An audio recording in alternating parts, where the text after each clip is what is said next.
What's up? It's your girl Anna Talks Wrestling here. If you're new, welcome to my channel. Lace up your boots, hit the subscribe and like button, and let's get ready to dive deep into everything pro wrestling. Today we're going to be talking about the one thing everyone wants to know.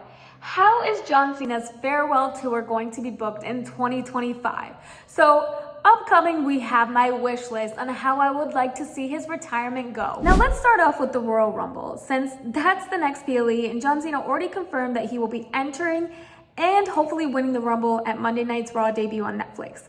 Now let's be realistic here. Is John really going to just come in out of nowhere, enter and win the Royal Rumble in just a few weeks? No, probably not. If he did, he would be the second person to win the Royal Rumble for a record-breaking 3 times. Now, only one other person has done that, and that's Stone Cold Steve Austin. Now, it would be awesome for John Cena to add that to his legacy. However, if I was booking this, I would have Stone Cold enter the Rumble to screw John Cena out of victory. That way, Cena cannot tie him at the most Royal Rumble wins. And this would also screw John Cena's chance at the WWE World title for WrestleMania 41. Okay, now hear me out. I know that sounds crazy, but it's also the Royal Rumble. Surprises, returns, and appearances happen just for the night. So why not do that if it's possible? Why not have Stone Cold enter and screw John Cena out of him tying his record? It would make a lot of sense to me. Breaking records is a huge deal in the wrestling business, as we know. And the Royal Rumble is the right place for Stone Cold to make a quick appearance and then add to John Cena's retirement tour. All right, next up, we have Elimination Chamber, one of my favorite shows of the year, I must say. I mean, 6 wrestlers are put into a chamber while the audience awaits in anticipation to see who's going to be the next one to come out and wrestle. I absolutely love everything about it. And as we know, the Elimination Chamber is just another opportunity for the winner to hopefully become the next contender for the other world title on the line. And in this case, it would make sense for that world title to be the World Heavyweight Championship, which Gunther is currently holding. So at this PLE, what I would like to see happen is essentially John Cena being a part of the Elimination Chamber match. And I would also like Drew McIntyre to be a part of that Elimination Chamber match. Now, you must be wondering, where am I going with this?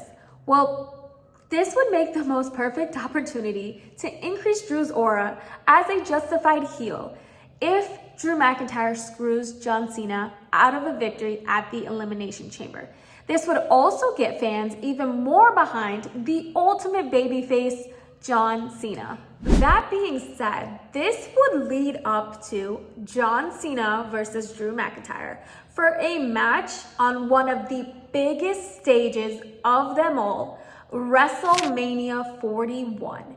And I truly believe Drew is 100% deserving of being John Cena's final WrestleMania match. Drew is undeniably one of the best in WWE today and one of the top superstars. So who better than Drew McIntyre facing John Cena? Now, the way I would like to see this match end is Drew McIntyre, the Scottish Warrior, defeating John Cena. Only because, as we know, on your way out of the wrestling business, the legends should not be defeating the top current stars. Actually, it's the job of the legends, the older wrestlers, to put the younger guys over. And what better way to add to Drew's story than for him to defeat John Cena at WrestleMania? Especially since he just lost his match against Jey Uso. Like, we all know, Drew McIntyre deserves way better and bigger than that. And that's exactly why he should be John Cena's final WrestleMania match. Now, how does this impact John Cena's story? Well, it's simple. Like I've said before, it gets the crowd behind the ultimate babyface who just keeps getting defeated. And it's not just any babyface, it's John Cena, the man who strives behind hustle, loyalty, respect, the man who stands for the people, the man who is in his last year as an active pro wrestler, and the man who is on a journey of his retirement, the last chance at breaking records, the last chance to add to his legacy as one of the greats and ultimately becoming the best to ever do it. Now, in this storyline, John Cena keeps losing over and over again, and he's not able to even come close to that 17-time world title reign that he probably wants. Because as of right now, he's tied with the Nature Boy, Ric Flair, at a wonderful 16 times for the most title reigns. So if John Cena gets his hands on a title again, he will be breaking the record for the most title reigns at 17 times. That would be epic. Now, if you recall, in the storyline earlier, John Cena missed the opportunity of tying the most Royal Rumble wins. So in his head, he must be wondering, why can't he seem to get anything right? This brings us back to John Cena's story at WrestleMania 28, where he loses to The Rock, even though that was his time to seal victory, and that was his time to come out on top and win. But instead, WWE fell short on this and essentially handed it to the man who left for his Hollywood career. Fans were angry, fans were upset, and this led to one of the greatest and one of my favorite stories in wrestling history. And that's where John Cena finally gets his redemption at WrestleMania 29. And he finally gets that win against The Rock.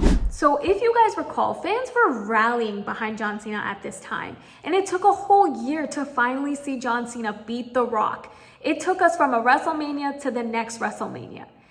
That is a long time to get fans feeling so much passion and emotion behind a wrestler and their story. So if you're getting where I'm heading with John Cena's final run, it's to pretty much flash us back where one of the greatest storylines and moments in history of wrestling was told. So where does that leave us next? Well, Backlash would be the next PLE, so John Cena should 100% definitely face Gunther for the world title, but ultimately losing it. Now, by John Cena losing this match, it will put Gunther over even more and add to Cena's cry for a victory. And it would also knock one of the guys off of Cena's list of 5 that he mentioned on Monday Night Raw's debut on Netflix. So now we got Money in the Bank next. So let's be honest, John Cena does not need the Money in the Bank.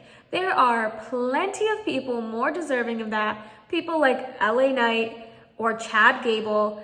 Listen, the Money in the Bank is meant for the ultimate underdogs, the ones who seem to have no literal chance at the title.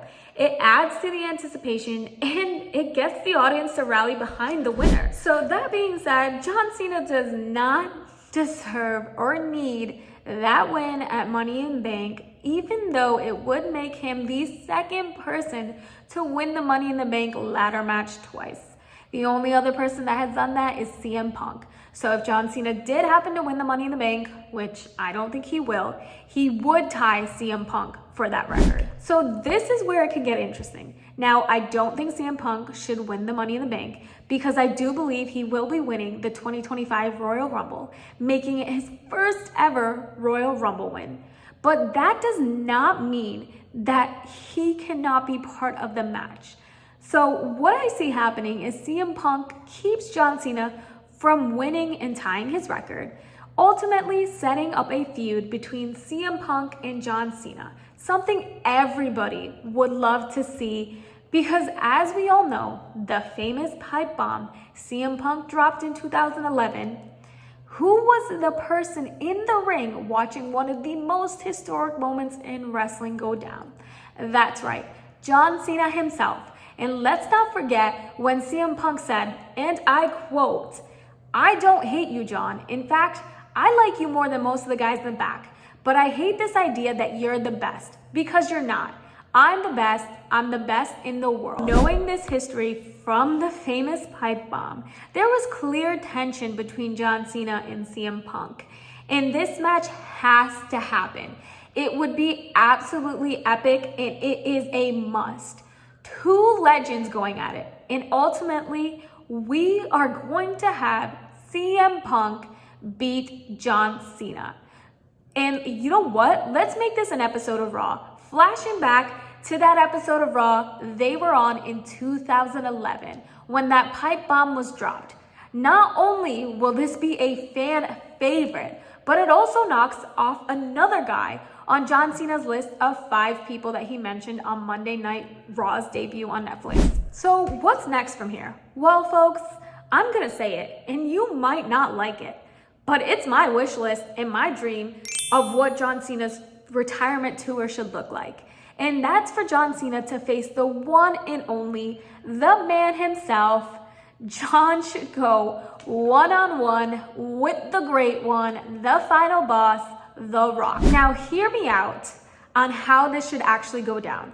I really think Cody Rhodes should lose his title against The Rock at WrestleMania 41, making Night 2's main event. And here's why.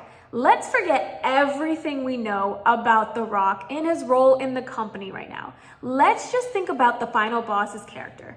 That's it. If you think about that, folks, that character is the exact type of person who should be holding a world title. And that's the truth. Now, what do I mean by that?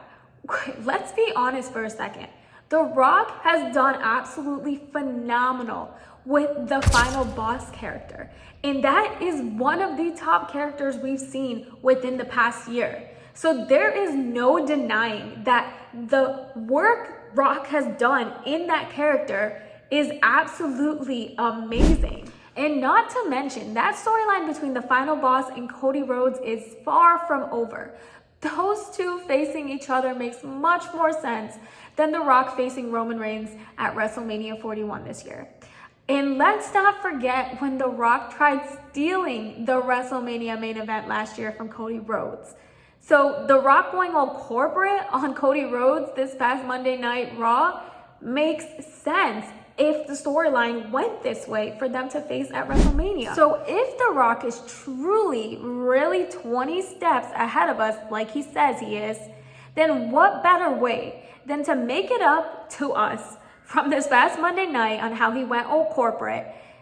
What better way than the final boss leaning into that corporate character and defeating Cody Rhodes? And let's be honest, Cody needs another boost as a babyface. The gimmick is getting a little old, and trust me, I was part of the Cody Crybabies, and I was all for the babyface run. So no, I'm not just hating on him just to do it. I was one of his biggest fans on his way up, and yes, that includes when he was the infamous Stardust. And one more thing worth mentioning is that the Rock Roman match is not ready yet. If they made that for this WrestleMania 41, that would be too fast. This is a storyline that should be waited on, especially since their main event was canceled last year at WrestleMania 40. So even more reason to hold off to get the fans to want it even more for one of the upcoming WrestleManias. This is gonna be one of the biggest storylines in history. There is no need to rush it. So where am I going with this, and where is John Cena's involvement in this? So basically what I'm saying is, let's make a match between John Cena and The Rock, the final boss at SummerSlam. One of the biggest PLEs of the year. This would make one of the biggest main events we could ever get. So this would 1,000% make The Rock the best heel of 2025. And as we know, the final boss was already on its way to that. So what better way to bring it back and make up to the fans again from what happened at Monday Night Raw's debut on Netflix, because as we know, most people were upset with The Rock's promo. So this is the way to make up to the fans. And come on, The Rock, the final boss, is not done with the American Nightmare Cody Rhodes. So lead that to WrestleMania, where The Rock will win the title from Cody Rhodes, and then now we're gonna get The Rock, the final boss, against John Cena at SummerSlam for the WWE title. And in case you happen to miss why the fans were upset with The Rock's promo on Monday Night Raw's debut on Netflix, basically The Rock broke kayfabe with Cody Rhodes, and now they're all buddy-buddy somehow. Don't know why, but that's what happened. Quick filling in for you if you didn't catch up on. That being said, we're here. All year has led up to this moment at SummerSlam, where John Cena has only seen failure after failure, coming up short time and time again, and somehow is face to face with the one man he fell short to 13 years ago. The Rock, the final boss, Are we going to see history repeat itself? Is The Rock going to defeat John Cena again when all we want is a victory from John Cena? Come on, you guys.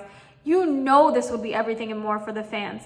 Once this moment hits at SummerSlam's main event, this is going to feel epic. And yes, there would be a chance that we would be nervous that The Rock beats John Cena again because this is John Cena's retirement. But we need to use the legends while we have them for the best storylines we can make. So who will win this? Well, there's no better way for The Rock, the final boss, to come up short against the man everyone loves, John Cena, to finally become a 17-time world champion, breaking his tie record of 16 times with Ric Flair to now having the most title reigns ever at 17 times. This is the moment. This is John Cena's time. The time is going to be then. After being in the face of defeat since his farewell tour has started, in the midst of his retirement, feeling washed up and burnt out, that would be his moment to conquer one of the greatest victories. So what will happen next? Well, this leads for a perfect opportunity for John Cena to face Cody Rhodes next, the third man on his list of 5 he mentioned on Monday Night Raw's debut on Netflix. Now, I know face versus face isn't the most ideal, but it's also a match that needs to happen. At this point, we are all thrilled for John Cena to finally get a victory, and that he gets to hold the title for a little bit, make some appearances on Raw and SmackDown, eventually leading up to a match between Cody Rhodes and John Cena, where Cody Rhodes will win the title back, leading to the ultimate handshake and hug at the end of the match between John Cena and Cody Rhodes, between two dominant baby faces paying their respects to one another. What better way than to end their match right there, right then, with Cody Rhodes winning the title back and still paying respect to each other. As us wrestling fans know, moments like that are so special in the wrestling ring, in the squared circle. And moments like that are also rare. Remember when Shawn Michaels retired Ric Flair and he looked at him and he said, "I'm sorry, I love you." That is one of the most precious moments that has happened in the wrestling business. So let Cody Rhodes face John Cena, face versus face. It will be a beautiful moment in wrestling history, I'm sure of it. But I would like to see this match happen before Survivor Series so we can see John Cena and Cody Rhodes team up in War Games. Maybe have Randy Orton join them, Sami Zayn, maybe even the original Tribal Chief Roman Reigns. Join them to face a team who is sick and tired of people getting handed title shots, main event spots. So who would be included in this opposing team? It would have to be people who typically show up every week. So we would definitely have Seth Rollins in that team, Kevin Owens, Drew McIntyre, and then they should include 2 other guys who are trying to take out the top guys to become the next superstars. So that would include the Tribal Chief, Solo Sikoa, and Braun Breaker. So that leaves us with one more guy, and yes, I'm going to get crazy and have Drew McIntyre team up with CM Punk. This would place interesting backstage segments where Drew keeps refusing to work with him, but eventually giving in. This would also leave very interesting backstage segments between Seth Rollins and CM Punk, since I think they're going to face at WrestleMania 41 and make one of the biggest main events ever. So back to John Cena now. Where is this leading to? Well, we're getting pretty close to the end of 2025, I would imagine here, right? So this is going to lead us to John Cena's final match. So who should be John Cena's final opponent? Now, there's different ways that WWE can take this. What I would ultimately like to see is a match between John Cena and a younger guy, because as we know, the older wrestlers, the legends, are supposed to put over the younger top stars coming up.